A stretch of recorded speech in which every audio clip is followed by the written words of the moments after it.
लाख तली लाले लिया मेरे जीव के ही जीवन। इन पांव तले पड़ी रहूं घनी नजर खोलो बात न कलना वालू लिखो नेत्रे मेरे जीव के ही जीवन। मेरे जीव के ही जीवन। ए चरण निमखना छोड़िए राखिए नैनन ए निस्बत हक अरश की मेरे जीव के ही जीवन। मेरे जीव के ही जीवन। बोलिए श्री प्राणनाथ प्यारे की जय। ડિમ્પલબેન બધાના માઇક બંધ કરી દો પહેલા, નહીં તો રેકોર્ડિંગ ની અંદર અવાજ આવશે. આઈ નો કરી દીધું તું પણ આઈ ડોન્ટ નો સ્લીપાબેન નું કેતામ ખુલી ગયું, મેં ચેક કરી લીધું, થઈ ગયું છે બધાય.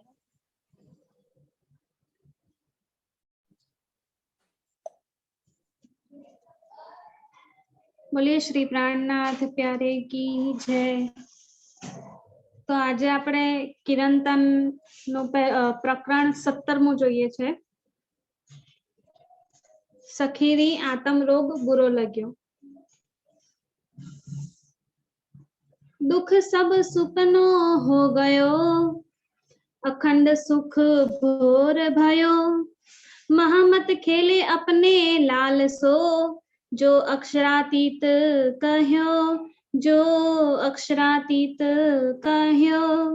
सखीरी आत्म रोग बुरो लग्यो।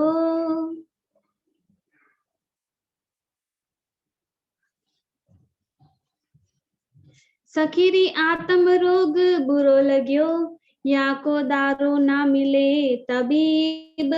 14 भवन में ना पाइए सो हुआ हाथ हबीब सो हुआ हाथ हबीब। तो आ प्रकार में आपने आत्म रोग नी बात कहेवामां आवी छे। आत्म रोग एटले शुं छे तो एनी बात अहींया कर। तो आत्म ने एकमात्र रोग होय एने एकमात्र रोग एटले शुं के जे अहींया આગળની દ્રષ્ટિએ આપણે જોઈએ તો જેનાથી વ્યક્તિ પીડાય તો એ રોગ લાગે અને એ રોગ લાગે એટલે એ રોગ લાગવાથી શું થાય વ્યક્તિ પીડાય એને એ દુઃખ આવે એને તડપ આવે એક શરીરને એ તડપ આવે બરાબર કે જીવ એ દુઃખથી ઘણો પીડાય છે એને એનાથી ઘણું દુઃખ થાય છે તો એ રોગ કહેવાય। રોગની એક વ્યાખ્યા જોઈએ તો બરાબર તો એ જ રીતે અહીંયા આગળ આત્મને એક પ્રકારનો રોગ લાગ્યો છે। તો આત્મને કયો રોગ લાગ્યો છે તો પ્રેમનો ઇશ્કનો કે જેનાથી આત્મ અને જીવ બંને તડપે છે। દુઃખ એક પ્રકારનું દુઃખ ઊભું થાય છે એક પ્રકારની તડપ ઊભી થાય છે કે એ ઈશ્ક એવો લાગી ગયો છે ને કે એ ઈશ્ક હવે રોગ બની ગયો છે અને એ રોગની હવે કોઈ દવા પણ નથી મળતી અને એનો કોઈ વૈદ્ય પણ નથી એને કોઈ મટાડી શકે એવો કોઈ ડોક્ટર કહેવાય ને એ પણ નથી। આ ઈશ્ક રોગ આ આત્મનો રોગ એટલો પ્રબળ છે કે જે એકવાર લાગી ગયો ને પછી એ મટી શકે નહીં। એનું કોઈ નિવારણ નથી કે એનો કોઈ એન્ટીડોટ પણ નથી। અત્યારનો સમય આપણે જોઈ રહ્યા છે કોરોનાનો સમય તે એક પ્રકારનો રોગ જ છે કે જે ફેલાઈ રહ્યો છે બરાબર। તે એ રોગને ફેલાવતા રોકવા માટે એની કોઈ દવા હજી સુધી બની નથી એની કોઈ દવા હજી સુધી બની નથી અને હજી મળી પણ નથી પણ એના માટે એક પ્રકારની વેક્સિન લેવામાં આવે છે કે એની સામે આપણને રક્ષણ મળે બરાબર આપણે એની સામે લડી શકીએ આપણું શરીર એની સામે ટકી શકે એટલા માટે એની એક એન્ટીડોટ બનાવવામાં આવે છે એક વેક્સિન બનાવવામાં આવી છે કે જેના કારણે આપણે એ રોગને કાબુમાં લઈ શકીએ છીએ કે વધારે ફેલાઈ ના શકે બરાબર। પણ અહીંયા આગળ આ ઈશ્કનો રોગ એવો છે ને કે એ દિવસે ને દિવસે સમયે સમય પલે પલે એ ફેલાતો જાય છે એ એટલો વધતો જાય છે ને કે એની તડપ એનું જે દુઃખ છે ને એ પછી સહન પણ થતું નથી અને રહેવાતું પણ નથી। એ ઈશ્ક એવો છે આપણે એક તરફ જોઈએ તો ઈશ્ક છે એ શું છે, ધણીનું સ્વરૂપ છે, અને ધણી કેવા છે, સુખદાયી, સુખ આપનાર છે હંમેશા, બરાબર. એ સુખ આપનાર ધણી નો એ ઈશ્ક રોગ એવો લાગી જાય છે કે આપણને દુઃખ આપે છે, એ આપણને એવી પીડા આપે છે. તો ના, અહીંયા આગળ આ દુનિયાની જે પીડા થાય છે, દુનિયાનું જે દુઃખ થાય છે એવું દુઃખ નથી. અહીંયા આગળ દુઃખ કેવું છે, એ સુખને પામવા માટે, એ અખંડ સુખને, એ અખંડ ઈશ્કને પામવા માટે જે અંદરથી તડપ પેદા થાય છે ને, એ તડપને અહીંયા આગળ વિરહને, એ વિરહને અહીંયા આગળ એક પ્રકારનું દુઃખ કીધું છે. અમુક વાર આપણે જોઈએ કે આપણા જીવનમાં બે પ્રકારની પરિસ્થિતિ આવે, કે એક બહુ ખરાબ પરિસ્થિતિ હોય કે જેમાં માણસ રડી પણ પડે છે, અને એક બહુ જ સારી પરિસ્થિતિ આવે કે જેમાં પણ માણસ રડી પડે છે. કેમ? કારણ કે એને એમાં સુખના આંસુ આવે છે, બરાબર. તો એ કેવું છે, એ એક પ્રકારની ખુશીને વ્યક્ત કરવાની એક એની એ પરિસ્થિતિ છે કે જેના કારણે એ જે એનો આનંદ છે ને એને પ્રગટ કરે છે. એને દુઃખ ના કહેવાય, એ ભલે રડી રહ્યો છે પણ એને દુઃખ કહી શકાય નહીં. તો અહીંયા પણ દુઃખ છે ને એ બે પ્રકારનું છે, કે એક છે માયાવી દુઃખ, કે એ કેવું છે, હંમેશા એક સુખની પાછળ અનંત દુઃખની આખી રેલ લાગેલી છે આખી, કે અનેક દુઃખોને રસ્તો પાર કરીશું ને ત્યારે એ એક સુખની મંજિલ આપણને મળશે. પણ આપણા પરમધામના સુખો, પરમધામમાં ધણીનો ઈશ્ક, એને પ્રાપ્ત કરવા માટે આપણે કોઈ દુઃખની જરૂર પડતી નથી. ધણીએ શું કીધું છે વાણીમાં? દુઃખ ન દેવું ફૂલ પાંખડી, કે એક ફૂલ પાંખડી જેવું પણ હું તમને દુઃખ ના આપું. દુઃખ ન દેવું તિલ માત્ર, તલનો જે ભાર હોય ને, એક તલ આપણે હાથમાં લઈએ તો એનો કોઈ ભાર લાગે આપણને? કશો ભાર ના લાગે. તે એટલું પણ હું દુઃખ મારી સખીઓને ના આપું. તો ધણી કેવા છે? સુખકારી, સુખદાયક છે, કે એ માત્ર ને માત્ર સુખ જ આપે છે, એ ક્યારેય દુઃખ આપી શકતા નથી. તો એમનો ઈશ્ક છે, એ ઈશ્કનો રોગ જો લાગે તો આપણને દુઃખ કેવી રીતે મળે? ક્યારેય ના મળી શકે. અને એનું જ આ પ્રકરણ છે કે એ આત્મ રોગ, જે ઈશ્કનો રોગ લાગે છે ને, એનાથી જે વિરહ, જે પીડા, જે વિરહ અને જે શું કહેવાય, એક પ્રકારનો તડપ ઊભી થાય છે, એને ક્યારેય પણ દુઃખ ના ગણવું. એ આપણા માટે દુઃખ નથી. આપણા આંસુ વહે છે, આપણે ધણીને યાદ કરીને રડી રહ્યા છે, રડીને મરી રહ્યા છે, એ કોઈ દુઃખ નથી. એને ક્યારેય પણ દુઃખ સમજવાની ભૂલ ના કરવી, એના માટે જ આ પ્રકરણ આપણને આપવામાં આવ્યું છે. ધણી આ પ્રકરણ દ્વારા આપણને એ શીખવાડે છે કે વિરહને ક્યારેય દુઃખ ના ગણવું, અને ધણી માટે આપણને જે દુઃખ થતું હોય એને વિરહ પણ ના ગણી લેવું. વિરહની પરિસ્થિતિ કે વિરહની અવસ્થા આખી અલગ જ હોય છે. જ્યારે વિરહ ઉભો થાય ને ત્યારે આસપાસનું શું, આખી દુનિયાનું કશું દેખાય જ નહીં. એ સ્થિતિ જ આખી અલગ હોય છે, કે એમાં કોઈ પણ આપણને નજર ના આવે. એકમાત્ર ધણીની ચાહના બાકી રહે, બીજો કોઈ વિચાર પણ ના આવી શકે. બીજા રસ્તે જવાની તો દૂરની વાત છે, વિચાર પણ ના આવે. કે એકમાત્ર ધણીમાં મગ્ન થઈ જઈએ, એ ધણીને ઈશ્કની પાછળ, એની પાછળ દીવાના થઈ જઈએ, પાગલ બની જઈએ. અને હવે એનાથી ક્ષણભર વાર પર દૂર રહી શકાતું નથી. જો એવી તડપ ઊભી થઈ જાય ને તો એ આપણા માટે વિરહ કહેવાય છે. અને એ વિરહનું સુખ તો અદ્ભુત છે, એને ક્યારેય વર્ણવી નથી શકાતું. છતાં પણ ધણીએ ઇન્દ્રાવતીજી દ્વારા એમણે જે વિરહ કર્યો છે ને, એ અહીંયા આગળ વર્ણવીને આપણને કેમ? કારણ કે એ દુઃખ અને એ વિરહની પરિસ્થિતિ બંનેને આપણે અલગ કરીને સમજી શકીએ. જેમ ધણીએ માયા અને બ્રહ્મનો બિછોરો કરી દીધો ને, એ બંનેને અલગ પાડીને દીધું કે આ માયા છે, આ બ્રહ્મ છે, આને અલગ રાખો, એક ના કરી શકાય ક્યારેય પણ. અને એ અલગ જ છે, એ એક છે જ નહીં. બ્રહ્મ ના આવી શકે અને બ્રહ્મની અંદર માયા ક્યારેય ના હોય. તો એ માયા અને બ્રહ્મનો બિછોરો છે કે એ ધણી આપણને અલગ કરીને બતાવી દીધો. એવી જ રીતે ધણી અહીંયા આગળ આ માયાના દુઃખ છે અને આપણો ધણી સાથેનો જે વિરહ છે એને અલગ કરીને બતાવી રહ્યા છે કે આ બંનેને દુઃખ અને વિરહને ક્યારેય એક ના સમજવું, કે વિરહને દુઃખ ના ગણી બેસીએ કે દુઃખને આપણે વિરહ ના સમજી બેસીએ.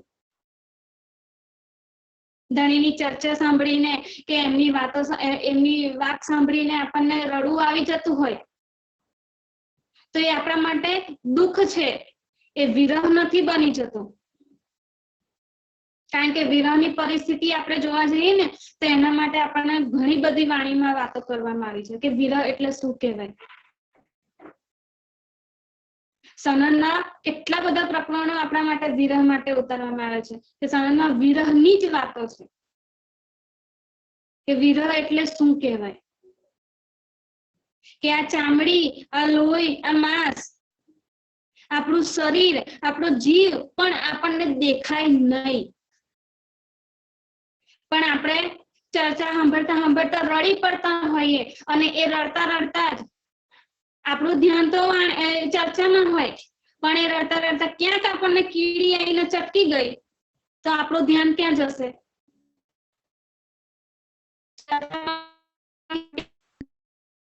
પર જશે. કેમ? કારણ કે હજી પણ આપણને આ જીવ અને આ શરીર વાળું છે, આપણની અંદર એ વિરહ નથી આવ્યો. આપણને ધણી માટેનું એ દુઃખ ભલે ઊભું થાય છે પણ વિરહની અંદર તો આપણને આ કશું જ યાદ ના રહે. માયા શું છે, આપણા સંબંધો શું છે, મારો કોની સાથે કયો નાતો છે, કોણ મારો છોકરો છે કે કોણ મારો પતિ છે, કોણ મારા મા બાપ છે, કે આ શું, આ શરીર પણ મારું નથી. જ્યારે એ પરિસ્થિતિ આવી જાય ને અને એકમાત્ર ધણી જ દેખાય ને ત્યારે એ વિરહ આવ્યો કહેવાય.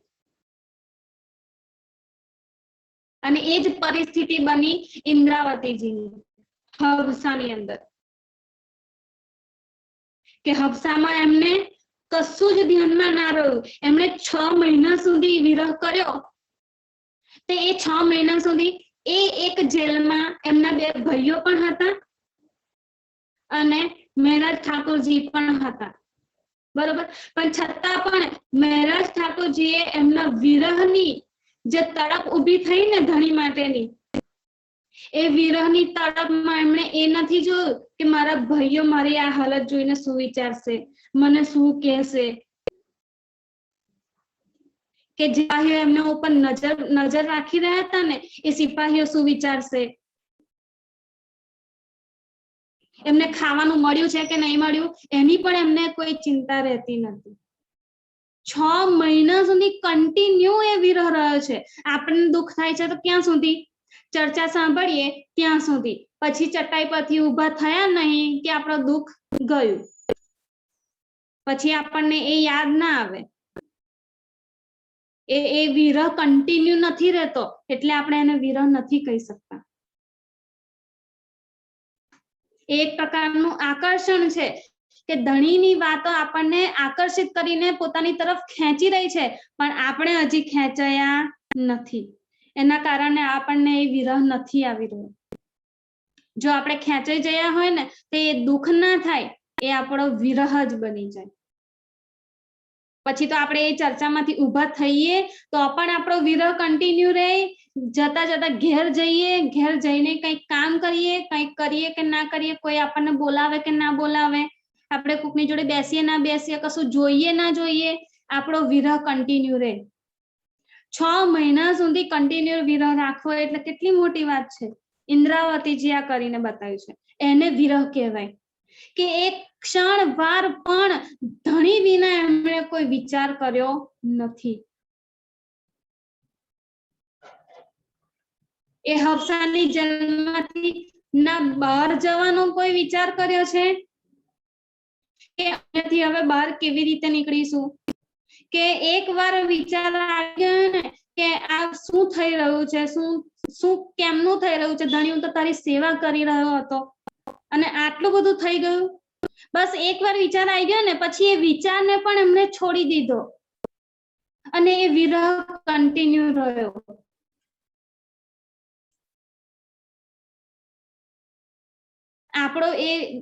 આપણને જે દુઃખ થાય, જે તકલીફ થાય, જે પીડા ઊભી થાય છે ને, જે તડપ ઊભી થાય છે, એ આપણે કન્ટિન્યુ રહેતી નથી, એટલે એ વિરહ નથી.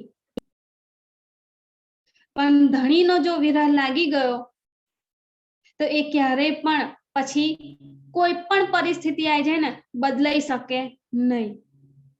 અને એને ઈશ્ક રોગ કહેવાય, એને આતમનો રોગ કહેવાય કે હા, આતમનો રોગ લાગ્યો છે. આપણને લાગ્યો છે કે નહીં લાગ્યો એ આપણા દિલની વાત છે. હવે કે જેમાં કોઈ શુદ્ધ બુદ્ધ જ ના રહે, તો એ આતમ રોગ કેવો છે ને એની વાત અહીં આગળ કરી રહ્યા છે. સખીરી આતમ રોગ બુરો લગ્યો. ઇન્દ્રાવતીજીની આતમ આપણને, આપણી રૂહોને કહી રહી છે, આપણી આતમને કહી રહી છે કે મારી સખીઓ, તમે જુઓ મારી શું પરિસ્થિતિ બની ગઈ છે. કે આ આતમ રોગ, આ ઈશ્કનો, ધણીનો ઈશ્કનો રોગ મને એવો લાગી ગયો છે, યાકો દારૂ ના મિલે તબીબ, યાકો દારૂ ના મિલે તબીબ, કે એનું દારૂ, એની દવા પણ નથી મળી રહી, કોઈ ઔષધિ નથી મળી રહી, કે પછી તબીબ એટલે કે વૈદ્ય, જે અત્યારના સમયમાં ડોક્ટર કહેવાય, એવું પણ કોઈ મળી શકતું નથી જે એની દવા કરી શકે. આ ઈશ્કનો રોગ એવો લાગી ગયો છે કે એની કોઈ પણ દવા મળતી નથી. 14 ભવન મેં ના પાઈએ, આની દવાની વાત કરે છે, આ ઔષધિની વાત કરે કે આખા 14 લોકમાં ફરી લઈએ ને, આ પૃથ્વીનું બ્રહ્માંડ છોડ્યા પછીના 14 લોક, તે એમાં પણ આ દવા મળતી નથી, કે એવો વૈદ્ય નથી મળતો કે જે મારા આતમ રોગને મટાડી શકે. એવો આ વિરહ મને ધણીનો લાગી ગયો છે. એવી તડપ મને ઊભી થઈ છે ધણીને મળવાની કે હવે આ તડપ મારાથી છૂટી નહીં શકતી. છોડવા માંગુ તો પણ નથી છૂટતી અને હું છોડવા પણ માંગતી નથી. આ છે વિરહ, કે જેમાં ધણી જ માત્ર જોઈએ છે, હવે બીજા કોઈની આશા નથી. એટલે તો શું કીધું આગળ, આ પ્રકારના પહેલાને જે ચોપાઈ છેલ્લીની દોહરાઈ આપણે, એ જ ચોપાઈમાં કીધું, દુઃખ સબ સુપનો હો ગયો. અત્યાર સુધી જેટલા દુઃખ પડ્યા ને હબસામાં આયા ત્યાં સુધીના, કે હબસામાં મારે જેલમાં જવું પડ્યું, એ પણ એક પ્રકારનું દુઃખ થયું, કારણ કે એમને તો વિચાર શું આવ્યો કે હું તો સેવા કરી રહ્યો હતો અને છતાં પણ ધણી આવું થઈ ગયું, તો આ શું એમના માટે એક પ્રકારનું દુઃખ બન્યું. તો એ પણ શું થયું, હવે જ્યારે વિરહ આવી ગયો ને ત્યારે એ દુઃખ પણ કેવું થઈ ગયું, સુપનો હો ગયો. હબસામાં આયા ત્યાં સુધી જેટલા પણ દુઃખો સહન કર્યા ને એ બધા જ હવે કેવા થઈ ગયા, સ્વપ્નવત બની ગયા, કે હવે એ દુઃખોનું કોઈ અસ્તિત્વ રહ્યું નથી. અખંડ સુખ ઘોર ભયો, હવે કેવું આવ્યું છે, અખંડ સુખ આવી ગયું છે. આ વિરહ જ્યારે ધણીનો ઈશ્કનો રોગ લાગી ગયો ને ત્યારે શું મને એ અખંડનું સુખ પ્રાપ્ત થયું છે. અને જ્યારે અખંડનું સુખ મળી ગયું ને ત્યારે બીજા બધા જે દુઃખો ભોગવ્યા ને એ બધા હવે સ્વપ્નવત બની ગયા છે, કે હવે એનું કોઈ અસ્તિત્વ રહ્યું નથી. એ હવે મારા માટે કશું જ રહ્યું જ નથી, જાણે મેં એવું બધું ભોગવ્યું છે, કે એ બધું મેં સહન કર્યું છે, એવી કોઈ વાત જ નથી રહી. એ કેવું છે, સ્વપ્ન બની ગયું. જેમ નિંદ્રામાં આપણે સૂતા હોઈએ અને આપણે રાત્રે સપનું જોતા હોઈએ અને સવારે ઉઠીએ તો એ સપનાનું કોઈ અસ્તિત્વ રહેતું નથી. એમાં આપણે જાતે સપનામાં મરી પણ ગયા હોઈએ ને તો સવારે જીવતા પાછા ઊભા થઈએ છીએ. તે એ જે મરી ગયા ને એનું પણ કોઈ અસ્તિત્વ રહેતું નથી. એવી જ રીતે આ બધા દુઃખો છે, અહીંયા આગળ જેટલા પણ દુઃખો વેઠ્યા ને એ બધા દુઃખો ક્યારે અહીંયા સ્વપ્નવત બની ગયા. ક્યારે? જ્યારે ધણીનો વિરહ ઉભો થયો અને વિરહથી અખંડ સુખ એ ધણીના દીદાર મળી ગયા અને ધણીએ જ્યારે દિલમાં બેઠક કરીને આ અખંડ વાણી આ ઇલમનું જે સુખ આપ્યું ને, અખંડ પરમધામનું સુખ આપ્યું ને, ત્યારે શું થઈ ગયું? અખંડ સુખ ભોર ભયો. આ દુઃખો રૂપી રાત્રિ નીકળી ગઈ અને હવે અખંડ સુખોની ભોર ભઈ એટલે કે સવાર પડી ગઈ છે. હવે મારા માટે દિવસ ઉગી નીકળ્યો છે કે હવે કોઈ પણ પ્રકારનું દુઃખ આવશે નહીં. કેમ? કારણ કે એ અખંડ સુખ આવી ગયું. અખંડ સુખ એટલે કન્ટિન્યુ, કે જે ક્યારેય પણ ખતમ થતું નથી, એવું અખંડ સુખ મળી ગયું છે. અને એવું અખંડ સુખ મળી ગયું ને એટલે હવે કોઈ પણ દુઃખ વચ્ચે આવીને ભંગ પડાવી શકશે નહીં. કારણ કે દુઃખ કેવા છે? અસ્તિત્વ વિહીન છે, કે એનું કોઈ અસ્તિત્વ જ નથી, તો એ વચ્ચે આવીને ભંગ કેવી રીતે પડાવે? કોઈ દુઃખ હવે વચ્ચે આવી શકતું નથી મારા અને મારા અખંડ સુખોની વચ્ચે. આ દુઃખથી છોડાવ્યું અને અખંડ સુખને પ્રાપ્ત કરાવ્યું ને, એ શું છે? આ ઈશ્ક રોગ, આ જ વિરહ પ્રેમનો રોગ છે. જો આ વિરહ આ પ્રેમનો રોગ ના લાગ્યો હોત તો એ અખંડ સુખ પણ ના મળત અને આ દુઃખોથી છુટ્ટી પણ ના મળત. મહામત ખેલે અપને લાલસો. મહામતી એટલે કે ઇન્દ્રાવતીજીની આતમ પોતાના લાલ પોતાના ધણી સાથે હવે ઈશ્કની લીલાઓ રમી રહ્યા છીએ. હવે ઈશ્કની લીલાઓમાં એટલા મશગુલ થઈ ગયા છે, એટલા આનંદ હવે મળી રહ્યો છે ને કે હવે કોઈ પણ દુઃખનો અહેસાસ નથી. જો અક્ષરાતીત કહ્યો, કોણ છે એ ધણી ઇન્દ્રાવતીજીનો લાલ? તો એ છે અક્ષરાતીત પૂરણ બ્રહ્મ. એ અખંડ સુખોના દાતાર ધણી એમને હવે મળી ગયા છે. આ ઈશ્ક રોગ લાગ્યો ને ત્યારે મળ્યા. કે આ ઈશ્ક રોગની દવા તો બિલકુલ પણ નથી મળતી, કોઈ વૈદ્ય પણ નથી, પણ જો દવા મળતી પણ હોત ને તો પણ આ ઈશ્ક રોગ જેને લાગ્યો હોય ને એ આતમ એ દવાને લેવા તૈયાર નથી. કેમ? કારણ કે આ ઈશ્કના રોગની અંદર, આ વિરહની અંદર, આ તડપની અંદર એટલું સુખ ભરેલું છે ને કે એનું વર્ણન કરી શકાય નહીં. એટલે તો આ વિરહનું ભલે વર્ણન કરી લીધું છે, પણ એના સુખો એ તો ઇન્દ્રાવતીજી જ જાણે છે. એ સુખોનું વર્ણન નથી કરી શકાતું. એ સુખ વિરહનું સુખ જ્યારે લેવું હોય ને ત્યારે તો એને કેવી રીતે લઈ શકાય છે? જ્યારે આપણે આપણી અંદર એ વિરહનો ઈશ્ક ઉભો કરીએ ને ત્યારે એ વિરહ જ્યારે ઉભું થાય ને આપણી અંદર, એ તડપ જ્યારે આવે ત્યારે એ ઈશ્કનું સુખ મળે છે, એ આનંદ, વિરહનો આનંદ મળે છે. અને ત્યારે ધણી પણ આપણા રૂબરૂ થઈને આપણી આતમ અને ધણી એ શું કરે છે? પોતાના ઈશ્કની લીલાઓમાં આનંદ લે છે. જેમ મહામત ખેલે અપને લાલસો, એમ આપણી આતમ પણ આપણા ધણી સાથે, આપણા લાલ સાથે રમી રહી છે. ક્યારે? જ્યારે આ વિરહ, આ સુખ આપણને મળે. અને આ ધણી સાથે રમવાનું, એમની સાથે ઈશ્કની લીલાઓ કરવાનું, એ આનંદ મેળવવાનો, આ કેવી રીતે આવી શકે છે ને એના માટે જ આ પ્રકરણમાં કહેવામાં આવ્યું છે સખીરી આતમ રોગ બુરો લાગ્યો. કે આતમ રોગ એવો લાગી ગયો છે ને કે હવે એ છૂટતો નથી અને મારે એને હવે છોડવો પણ નથી. યાકો દારૂ ના મિલે તબીબ, એની દવા પણ નથી મળી રહી અને એને વૈદ્ય પણ નથી. 14 ભવન મેં ન પાઈએ, આખા બ્રહ્માંડમાં એને શોધી લઈએ ને છતાં પણ ના કોઈ એનો તબીબ મળી શકે છે કે ના એની દવા મળી શકે છે. સો હુઆ હાથ હબીબ, અને તો એકમાત્ર કોણ મટાડી શકે છે? તો હબીબ, ધામ ધણી, જે પોતે ઈશ્કના સ્વરૂપ છે ને એ જ આ દવા આપી શકે છે.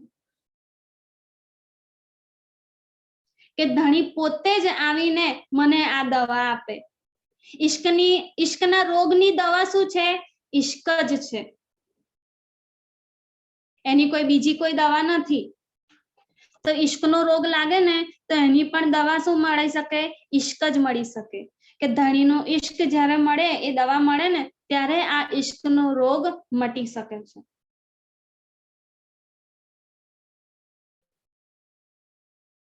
चौदह भवन में न पाइए सो हुआ हाथ हबीब. આ રોગને મટાડવા માટે એ ધણીનો ઈશ્ક જ છે, એના સિવાય બીજું કોઈ જ આ રોગને મટાડી શકતું નથી.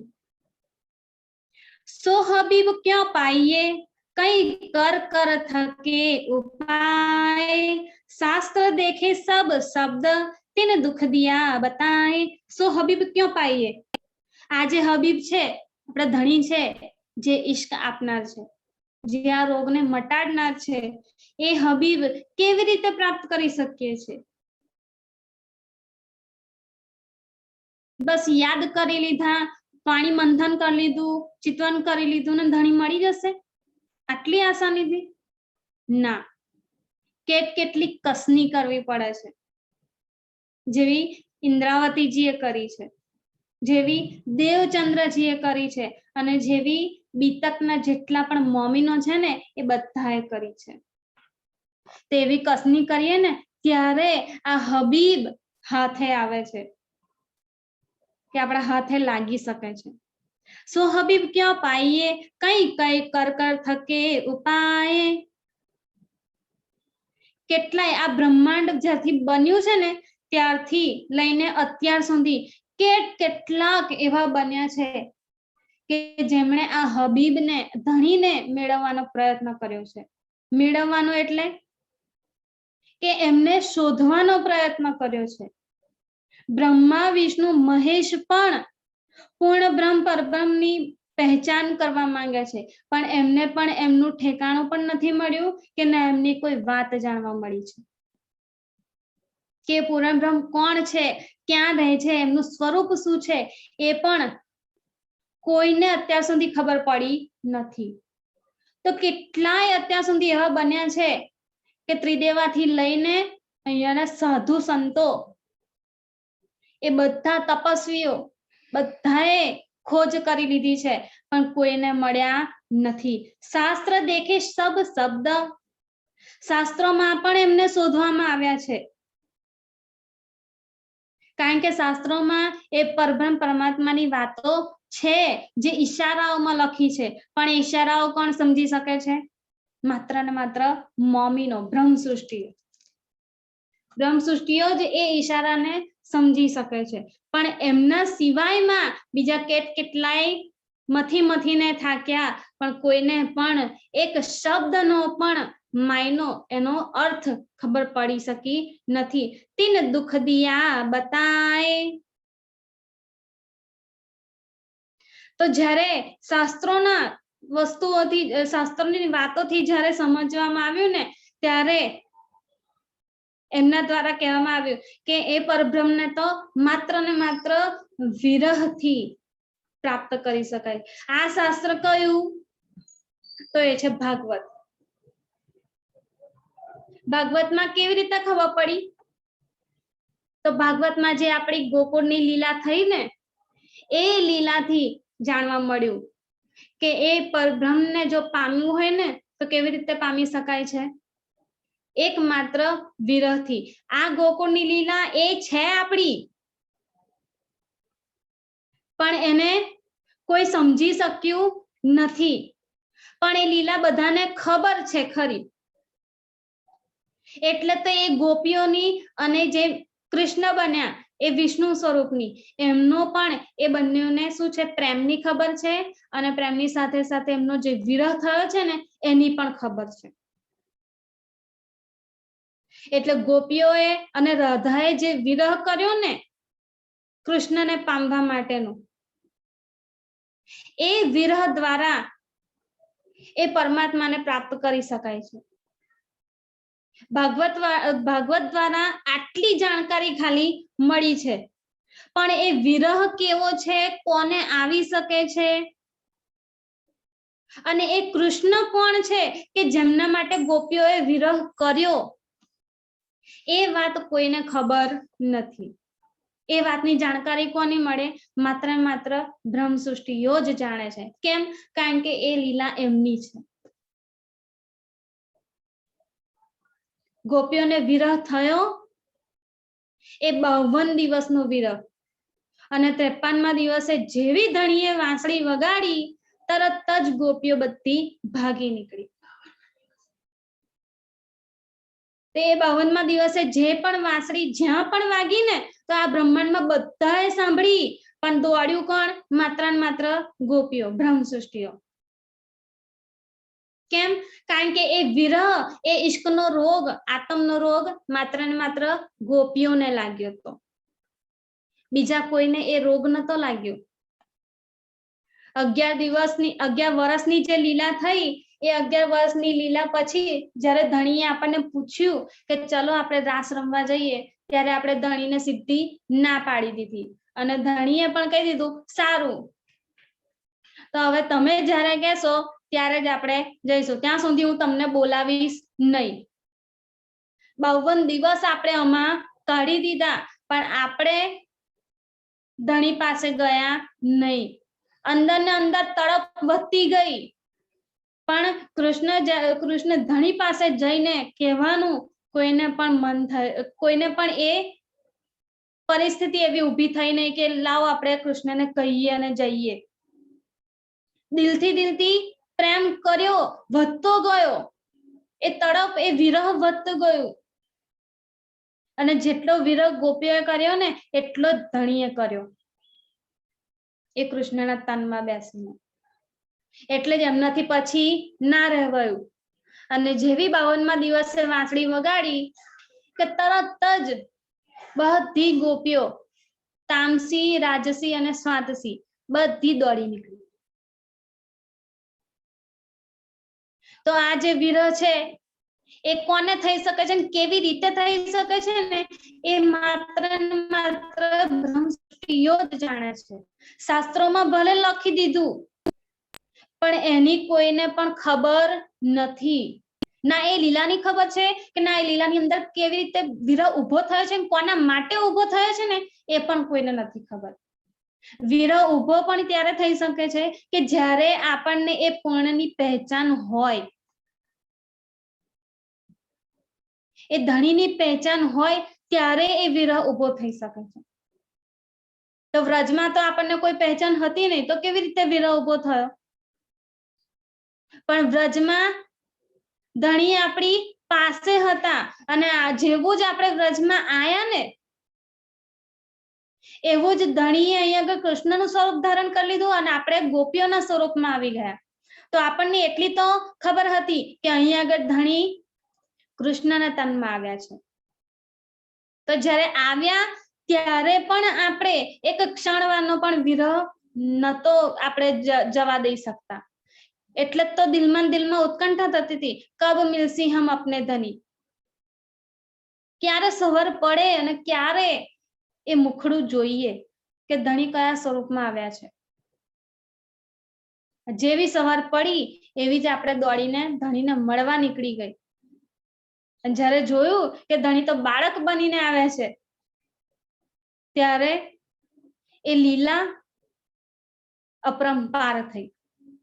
લોકોને, દુનિયાને બતાવવા માટે, એ બ્રહ્માંડમાં બતાવવા માટે ગોપીઓની અને નાના બાળકની લીલા હતી. પણ જ્યારે આપણે વૃંદાવનમાં જતા હતા ત્યારે વૃંદાવનમાં તો આપણી લીલા કેવી થતી હતી? ધણી પણ આપણી સાથે લીલા કરવા માટે પોતાનું યૌવન સ્વરૂપ ધારણ કરતા હતા, પોતાનું કિશોર સ્વરૂપ ધારણ કરીને ધણીએ આપણી સાથે લીલાઓ કરી છે. પણ એ કિશોર તનની લીલા અને આપણી ગોપીઓની લીલા એ આખું બ્રહ્માંડ જાણતું નથી. એટલે એ ધણીનો વિરહ આપણને એ સમયે ઉભો થઈ શક્યો, કે બધાને બતાવવા માટે તો કૃષ્ણ 11 વર્ષના અને નાના બાળક સ્વરૂપમાં રહ્યા, પણ જ્યારે આપણી સાથે લીલા કરવાની આવતી હતી ત્યારે એમનું કિશોર સ્વરૂપ ધણી ધારણ કરતા હતા. એટલે જેવું 52 દિવસ સુધી આપણો વિરહ, આપણું એ જે અબોલા થયા ને એ અબોલામાં આપણો વિરહ વધતો ગયો અને એટલે એ વિરહ આવી શક્યો અને એ જ વિરહ અહીં આગળ ધણી બતાવી રહ્યા છે કે શાસ્ત્રોમાં આ રીતે લખ્યું છે પણ કોઈને પણ આ લીલાની કે આ વિરહની ખબર નથી. કેવી રીતે વિરહ ઉભો થાય છે, કેવી રીતે આવે છે અને કોના માટે આવવો જોઈએ એ કોઈને પણ ખ્યાલ નથી. તીને દુઃખ દિયા બતાય એટલે આ વિરહને શાસ્ત્રોએ શું કીધું? દુઃખ કહી દીધું કે જો એ કૃષ્ણ માટે દુઃખ થાય ને તો આપણને એ વિરહ એટલે એ દીદાર મળી શકે છે, એ કૃષ્ણનો પ્રેમ મળી શકે છે. પણ ના એ કૃષ્ણની કોઈને ખબર છે કે ના એની કોઈ લીલાની કોઈને ખબર છે કે ના એ વિરહની એ તડપની કોઈને ખબર છે. दुख प्यारो है मुझको जैसे होए पियो मिलन कहाँ करूं मैं तीन सुख को आखिर जीत जलन दुख प्यारो है मुझको. હવે આગળ શું કહે છે? એ દુઃખ મને એટલું પ્યારું છે ને કે જે દુઃખથી જાસો હોય પિયું મિલન, જેનાથી મને ધણી સાથેનું મિલન થઈ શકે છે. અહીં આગળ દુઃખની વાત કરી છે ઇન્દ્રાવતીજીએ, મહામતીજીએ. શું કહે છે? એ દુઃખ મને પ્યારું છે. કયું દુઃખ? તો આ સંસારના બધા દુઃખ, આ સંસારના બધા દુઃખ મને ભાલા છે કે જેના દ્વારા ધણીનું ને મારું મિલન થઈ શકે છે. અને જેને આ સંસાર દુઃખ ગણી રહ્યું છે ને એ વિરહ મને ભાલો છે કે જેના દ્વારા પીયું મિલન, જાસો હોય પીયું મિલન, કે મારા ધણી સાથે મારું મિલન થઈ શકે છે. દુનિયા ભલે ને એને દુઃખ કહેતી હોય પણ મારા માટે તો એ ધણીને મળવા માટેનું સુખ આપતું છે, એ દુઃખ નથી. એટલે એને દુઃખ કહીને શું કહે છે કે આ દુઃખ તો મને બહુ વહાલું છે, બહુ જ પ્રિય છે. અને એના માટે એમણે કેટલું કેટલું કરી દીધું છે, કયા કયા દુઃખો સહન કર્યા છે. એ બધા દુઃખોમાંથી પાર પડીને અહીં આગળ આવ્યા છે, હફસામાં આવ્યા છે અને હફસામાં ધણીનું મિલન થયું છે. કહા કરું મેં તીન સુખ કો, શું કરું હું આ ક્ષણિક સુખોને લઈને? આ દુનિયાના સુખો કેવા છે? ક્ષણભંગુર છે. તેવા ક્ષણભંગુર સુખોને લઈને હું શું કરું? અને ઉપરથી એક સુખને પ્રાપ્ત કરવા માટે અનંત દુઃખ વેઠવા પડે છે. એવા સુખને શું કરું? એના કરતા તો અનેક દુઃખો લઈને હું ધણીનું એકમાત્ર મિલનનું સુખ પ્રાપ્ત કરી લઉં, એ અખંડ સુખ પ્રાપ્ત કરી લઉં કે જેના પછી દુઃખ પાછું આવે જ નહીં. એટલે શું કે કહા કરું મેં તીન સુખ કો, શું કરું હું આ દુનિયાના સુખોને લઈને? આ દુનિયાના સુખો તો મને ધણીથી વિરુદ્ધમાં લઈ જાય છે. જો આ દુનિયાના સુખો ભોગવવા રહું તો ધણી મારાથી દૂર થઈ જાય છે, હું એમના નજીક જઈ શકતી નથી.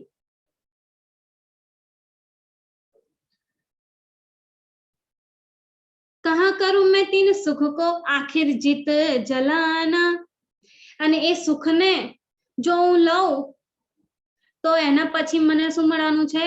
દુઃખ જ દુઃખ, જીત જલન, કે આખરમાં છેલ્લે તો મને એનું દુઃખ જ મળવાનું છે. આ દુનિયાના સુખો કયા? તો ભૌતિક સુખો બધા. એક ઘર પરિવાર હોય, સારો સંસાર હોય, બાળકો હોય, ઘર હોય, બંગલો હોય, ગાડી હોય,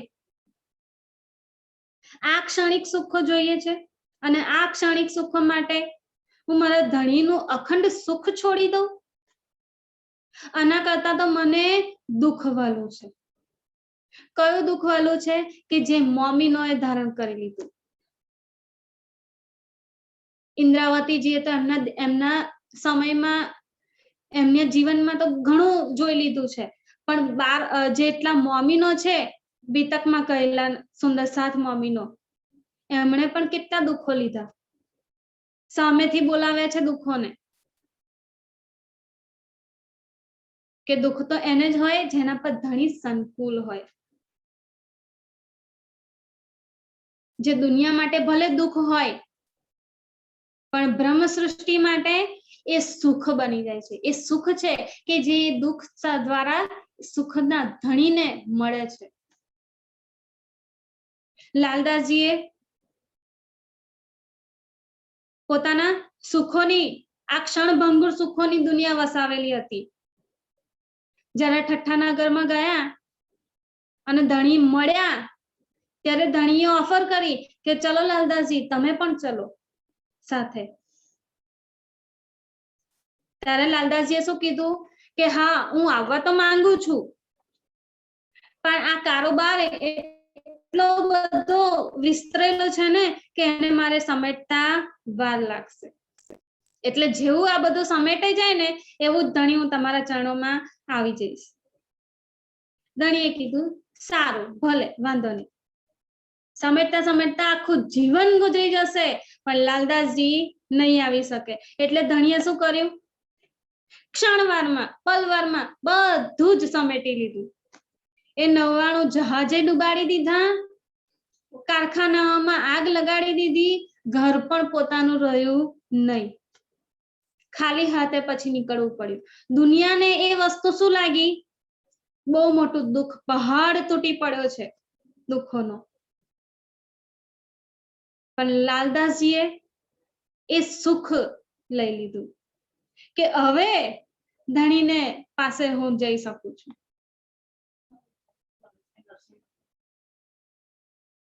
કે ભલે છૂટી જંજાળ, કે આ જંજાળમાંથી હું ક્ષણવારમાં નીકળી ગયો, ધણીએ મને કેવો કાઢી લીધો. તો આ શું છે, સુખ છે. એમણે પણ આ જ કીધું કે દુઃખ પ્યારો હે મુझको, આ દુઃખ મને બહુ જ પ્રિય છે જે મારા ધણી સાથે મને મિલન કરાવે છે. કહા કરું ઇન સુખ કો, આ સુખને હું શું કરું લઈને કે જે મને મારા ધણીથી દૂર રાખતો હતો. એવા સુખો તો મારા માટે દુઃખદાયી બની જાય છે.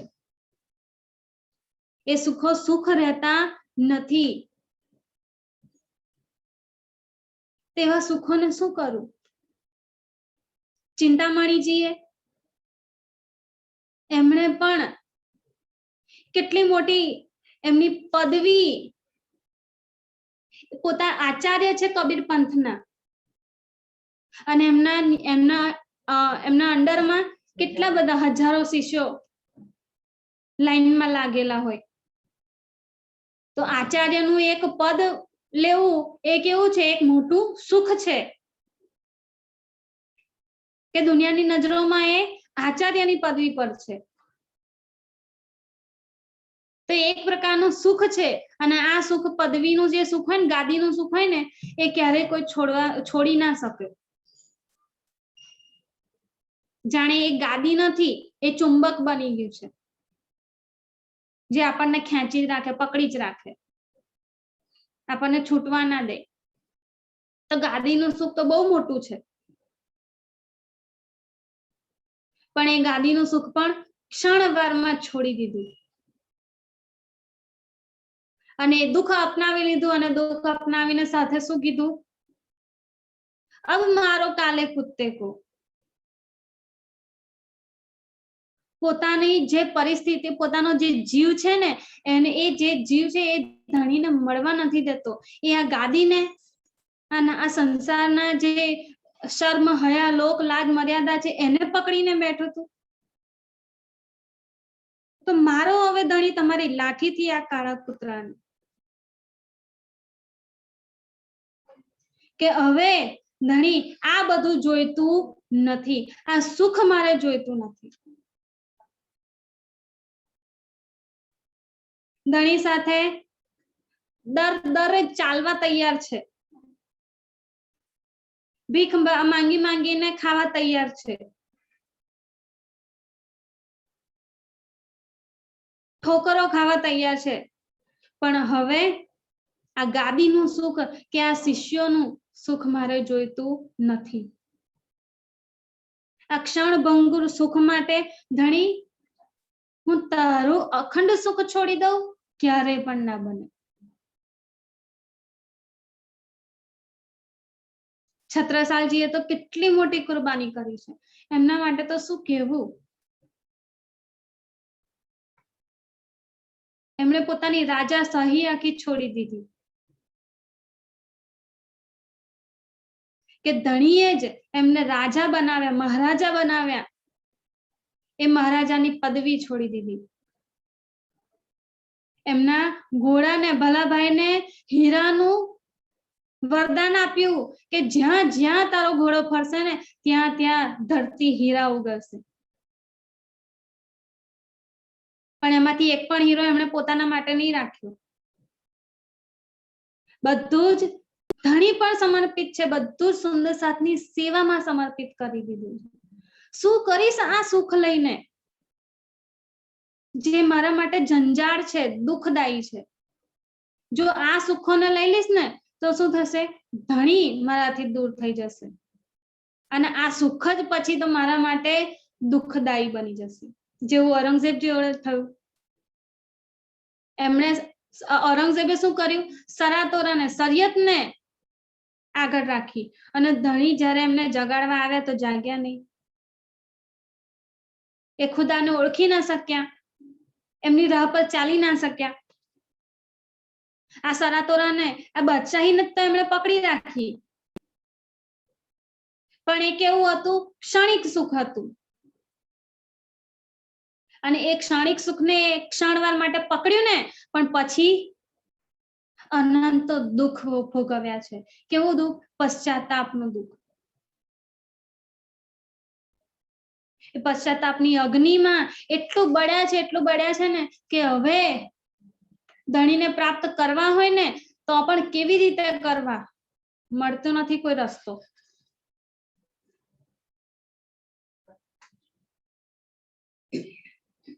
એ પણ ભટકી ભટકીને એમણે તન છોડ્યું. છેલ્લે એ રાજાશાહી છોડવી જ પડી ને. તો ક્યાં ગયું એ સુખ જેના માટે એમણે ધણીને છોડી દીધા? કશા કામનું જ નથી આ સુખ. બધા ક્ષણભંગુર છે.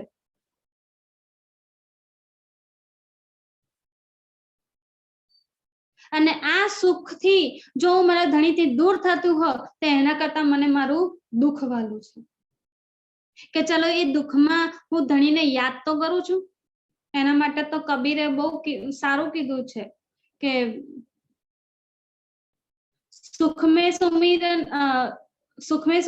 सब, हाँ, दुख में सुमिरन सब करे, सुख में करे ना कोई, जो सुख में सुमिरन करे तो दुख काहे को होय. કે દુઃખમાં તો બધા ભગવાનને યાદ કરે, પણ સુખમાં યાદ કરી લે તો દુઃખ જ શું કામ થાય? દુઃખ આવે જ નહીં. ભગવાન દુઃખ આવવા જ ના દે. પણ એવું સુખમાં તો આપણે યાદ કરતા નથી. એટલે શું કહેવાય, દુઃખમાં ધણી યાદ આવે છે તો એ દુઃખને કેમ ના વળગેલો કે બસ પલ પલ ધણી તું યાદ રહે. ગમે તેવું દુઃખ આવે, ગમે તેવી પરિસ્થિતિ આવે, બસ ધણી તું સાથે હોવો જોઈએ.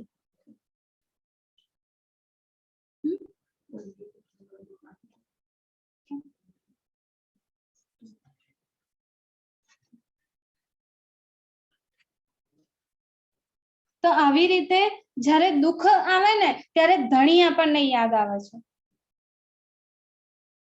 અને એટલા માટે એ દુઃખ પ્યારો હે મુझको, આ દુઃખ મને બહુ જ ભલું છે. જાસો હોય પિયું મિલન, જેના દ્વારા મને પિયું સાથે મિલન થાય છે. કહા કરું મેં તીન સુખ કો, આ સુખોના, ક્ષણિક સુખોના, આ સંસારના સુખોને શું કરું, એને પ્રાપ્ત કરીને શું કરું? આખિર જીત જલાન, કે જેને અત્યારે તો પ્રાપ્ત કરી લઈશ પણ પાછળ તો એના માટે પછી પશ્ચાતાપમાં બળવું જ પડે છે. કારણ કે એ સુખને પણ પ્રાપ્ત કરવા માટે કેટલાય લોકોને દુખી કરવા પડે છે. અને એ કેટલાય લોકોને દુખી કરીએ ને તો એ આપણું કર્મ બની જાય છે અને કર્મનું ફળ તો બધાએ ભોગવવાનું જ હોય છે એટલે કર્મનું ફળ મળે એટલે આપણને શું થાય પાછળ દોજખની આગ જ મળવાની છે એ કર્મનું ફળ તો બધાએ પછી ભોગવવાનું જ રહે છે કારણ કે આપણે સ્વાર્થી બની જઈએ છીએ જ્યારે અહીંયાના સુખ ભોગવવાના આવે છે કે બીજાને દુઃખ થાય તો થાય પણ મારે તો સુખ જ જોઈએ છે એટલે આ સંસારનો પૈસો કમાવા માટે લોકોને દુખી કરી બેસીએ છીએ લોકોના પૈસા હડપી હડપીને આપણે આપણી તિજોરી ભરીએ અને બીજા જીવો દુખી થાય તો એનું કર્મ આપણને જ લાગે છે અને એ બધું ભેગું થઈને છેલ્લે આપણે એ કર્મનું ફળ ભોગવવું પડે છે અને જે કર્મનું ફળ પછી શું મળવાનું છે દુઃખ જ મળવાનું છે આખિર જીત જલાન કે માત્ર પછી છેલ્લું ઓપ્શન છે કે એ જીવને એ કર્મના ફળના હિસાબે દુઃખ જ મળશે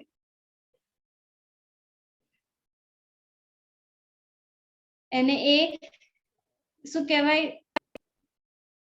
નરકના દુઃખો જ ભોગવવા પડશે એ નરક જ એને મળશે પછી કે એને જન્મ મરણમાં ફરવું જ પડશે એ ક્યારેય એમાંથી છૂટી શકે નહીં કારણ કે કર્મ જ એવા કરી લીધા છે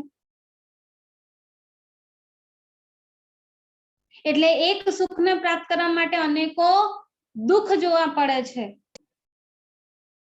તેના કરતા અનેકો દુઃખ લઈને ધણીનું અખંડ સુખ જ કેમ ના મેળવી લઈએ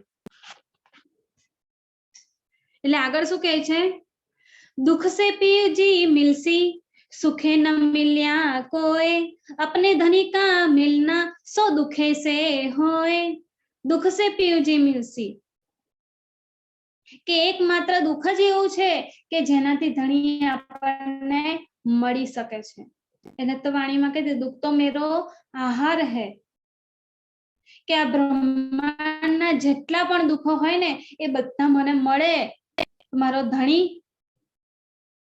એ મારી નજીક આવે મને મળે અહીંયાની ફિલ્મોમાં પણ આપણે જોઈએ ને તો આપણને એ જ જોવા મળે કે હીરો હિરોઈન હોય ને એ બે લવર્સ કપલ હોય ને તો એ શું કરે હીરો હોય ને એ ક્યારેય પણ પોતાની હિરોઈન ના આંખોમાં આંસુ ના આવવા દેવા માંગતો હોય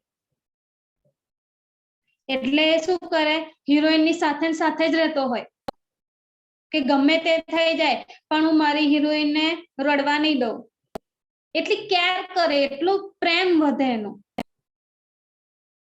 કે હિરોઈન ના આંખોમાં આંસુ નથી જોઈ શકતો એટલે એને હંમેશા સાથે રહીને સુખ આપવા માંગે કે એનું બધું દુઃખ એ લઈ લે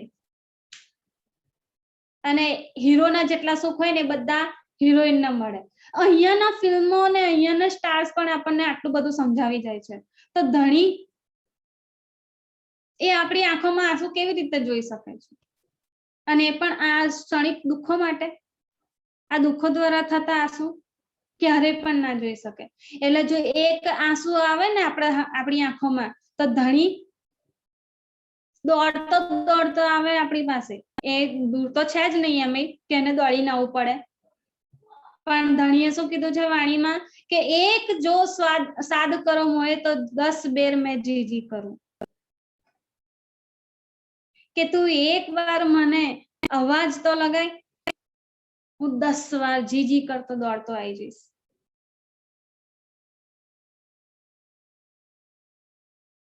તો અહીંયાના દુઃખો જ્યારે આપણે લઈએ ને ત્યારે ધણી આપણે આંખોમાં ક્યારેય આંસુ આવવા દે નહીં આપણને એ દુઃખ લાગવા દે નહીં એટલે તો ધણીએ વાણીમાં કીધું છે કે જો તમારા પર કોઈ પણ દુઃખ આવે ને તો હું આડું દેવું મેરો અંગ કે હું મારું અંગ આડું આપીને તમારી રક્ષા કરીશ પણ હું તમારા પર દુઃખ નહીં આવવા દઉં તો જે ધણી આપણી જોડે રહેવા માટે આટલું બધું કરી શકતો હોય તો એના પર એ વિશ્વાસ હોવો જોઈએ એ ઈમાન પાક્કો હોવો જોઈએ કે હું ગમે તેટલું દુઃખને ગળે લગાવું ને પણ ધણી એ દુઃખને મારી પાસે આવવા દેશે નહીં ભલે ને હું વારંવાર દુઃખને સામેથી બોલાવું છતાં પણ ધણી વચ્ચે આવીને એ દુઃખને રોકશે, કારણ કે મારો ધણી મારાથી દૂર ક્યારેય નથી રહી શકતો, મને દુખી નથી જોઈ શકતો. તો ધણીનો પ્રેમ જે છે ને એ આ દુઃખો દ્વારા વ્યક્ત થાય છે, કે ધણી આપણને કેટલો પ્રેમ કરે છે, આપણી રક્ષા માટે, આપણને દુખી ના થવા દેવા માટે ધણી કેટલું કરે છે, એ બધું આપણને આ સમયે ખબર પડે છે. દુઃખમાં આપણે આપણો પ્રેમ ધણીને નથી બતાવતા, ઉલટાનું દુઃખમાં ધણીનો પ્રેમ આપણને દેખાઈ આવે છે, એટલે દુઃખ વહાલું છે.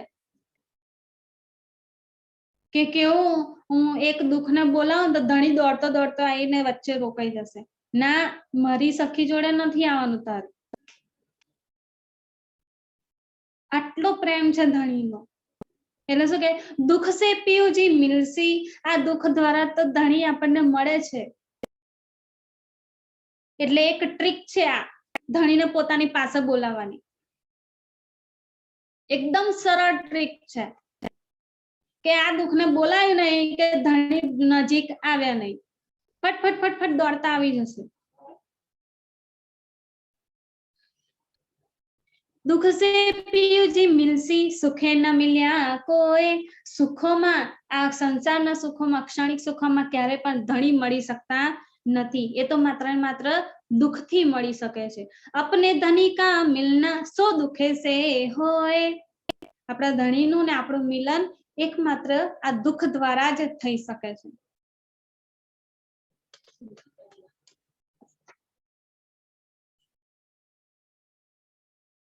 બસ તો આજે અહીંયા જ રાખીએ, હજી આગળ લેવું તો પણ સમય થઈ ગયો છે, તો આજે અહીંયા જ રાખીએ, ચોપાઈ દોરાઈ દઈએ.